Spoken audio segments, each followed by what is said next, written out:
We are now already almost 10 days after the hurricane, or a little bit more even, and we still see all those wounds that were inflicted by the hurricane.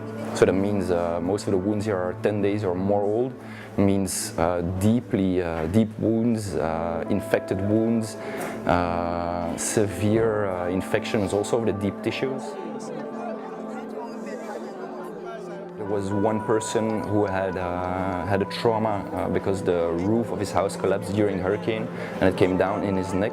So he had a very deep wound here that was infected, it was full of pus.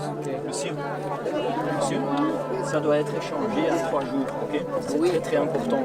And the second, more severe case was a person who, after the hurricane, getting out of the house, cut his foot.